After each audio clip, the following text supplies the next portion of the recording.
জুমার দিনে এই দুইটা আমল করতে ভুলে যাবেন না। বিশেষ করে মা বোন যারা আছেন ঘরের মধ্যে এই দুইটা আমল করা যায়। অনেক সময় পুরুষরা তো জুম্মা নামাজ পড়তে যাচ্ছে মসজিদে, কিন্তু মা বোনেরা তো ঘরেই থাকে। তো আপনারা কি করবেন? দুইটা এমন আমল আছে যেটা প্রত্যেকটা জুমাতে ইনশাআল্লাহ তাআলা বেশি বেশি করবেন এবং পুরুষ যারা আছেন তারাও করবেন। এর মধ্যে এক নম্বর হচ্ছে সূরা কাহাফের তেলাওয়াত। এটাকে অনেকেই গুরুত্বই দেয় না। অনেকেই কিন্তু জানে যে শুক্রবারে সূরা কাহাফ তেলাওয়াত করতে হয়, কিন্তু আপনি যদি এর ফজিলত জানতেন তাহলে আপনি এটা ছাড়তেন না। এর মধ্যে দুনিয়াবিও কিছু ফজিলত আছে। এর মধ্যে এক নম্বর ফজিলত, যাদের বাসায় দারিদ্রতা আছে, যাদের বাসায় কোনো বরকত নাই, রহমত নাই, সুকুন নাই, শান্তি নাই, আপনি সূরা কাহাফ পড়লে তাদের ঘরে শান্তি আসবে। অসাধারণ ঘটনা আছে এই ব্যাপারে। হাদিসের মধ্যে আসছে, একবার এক ব্যক্তি একটা জায়গায় সূরা কাহাফ তেলাওয়াত করছিল, তার পাশেই তার ঘোড়াটা বেঁধে রাখা। হঠাৎ করে সে খেয়াল করে দেখে ঘোড়াটা লাফালাফি শুরু করেছে। সে চিন্তা করলো যে ঘোড়াটা কেন লাফালাফি করছে। খেয়াল করে দেখে আসমান থেকে বিশাল পাজা পাজা মেঘগুলো একেবারে আস্তে আস্তে তার নিচের দিকে নেমে আসা শুরু করেছে।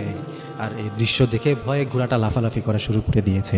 ওই সাহাবী বলেন, আমি দৌড়ে চলে গেলাম নবীজির কাছে, গিয়ে বিষয়টা খুলে বললাম, ইয়া রাসূলুল্লাহ, ইয়া হাবিবাল্লাহ, আজকে তো আমার সাথে এমন একটা ঘটনা ঘটেছে যেটা আমি কখনোই কল্পনা করি নাই।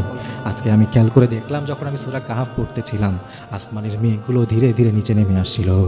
আমার নবী বললেন, আমার সাহাবী, ভয় পেও না, টেনশন করো না। তুমি যে সূরা কাহাফ তেলাওয়াত করেছিলে, তুমি যে সূরা কাহাফ তেলাওয়াত করতেছিলে, আমার রব্বুল আলামিন তোমার উপরে খুশি হয়ে যখন তুমি সূরা কাহাফ তেলাওয়াত করতেছিলে, তোমার উপরে রহমত বর্ষণ করছিল, তোমার উপরে এমনভাবে সুকুন নাজিল করছিল। ওই সুকুনটা, ওই রহমত বরকতটা আল্লাহ তাআলা তোমাকে দেখিয়েছেন। সুবহানাল্লাহ। তার মানে নবী বলছেন, যেটা তুমি মেঘের মধ্যে দেখতে পেয়েছিলে ওটা আসলে সুকুন ছিল। তুমি সূরা কাহাফ পড়ছিলে জন্য আল্লাহ তাআলা তোমাকে এটা দান করেছেন। সুবহানাল্লাহ। প্রিয় ভাইয়েরা, এজন্য সূরা কাহাফটা এটা অসাধারণ একটা বিষয়। একটা জুম্মাতেও চেষ্টা করবে সূরা কাহাফটা যেন মিস না যায়, তাহলে আপনার ঘরে বরকত আসবে, সুকুন আসবে, অশান্তি দূর হবে ইনশাআল্লাহ। 2 নম্বরে দাজ্জালের ফিতনা থেকেও বাঁচতে পারবে, এটা তো সবাই জানে। এজন্য অবশ্যই আমরা সূরা কাহাফের আমল করব। আর 2 নম্বরে আরেকটা আমল আমরা জুম্মার দিন অবশ্যই করব বেশি বেশি, সেটা হচ্ছে যত বেশি পারি আমরা দোয়া করব। কারণ বিশ্বনবী হাদিসের মধ্যে বলেছেন, জুমার দিনে একটা সময় আছে, বিশেষ সময়, একটা এমন একটা অসাধারণ সময় আছে, কোনো বান্দা যদি ওই সময়টায় আল্লাহর কাছে কিছু চায়, কোনো বান্দা যদি আল্লাহর কাছে হাত দুটো তুলে আল্লাহর কাছে দোয়া করতে পারে, ওই সময়টা এত বরকতময়, আল্লাহ তাআলা কোনো হাতকে খালি হাতে ফিরিয়ে দেন না। আল্লাহ তাআলা সবার হাতগুলো পূর্ণ করে দেন যদি জুমার দিনে কেউ চাইতে পারে। জন্য প্রিয় ভাই, যত বেশি সম্ভব আমরা জুমার দিনে দোয়ার আমলটা করব। জুমার দিন শুধুমাত্র একটা অফ ডে, একটা ছুটির দিন দেখে আমরা হেলাই ফেলায় নষ্ট করে দিব না।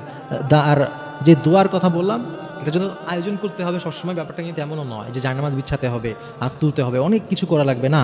আপনি হাঁটতে চলতেই দোয়া করতে পারেন, আপনার যত প্রয়োজন যা কিছু আল্লাহর কাছে চান, আপনি হাঁটতে চলতেই চান, ইনশাআল্লাহ তাআলা এটাই দোয়া। এজন্য এই দুইটা আমল বিশেষ করে মা বোনরা সহ সবাই আমরা ইনশাআল্লাহ বেশি বেশি করবো জুমার দিনে।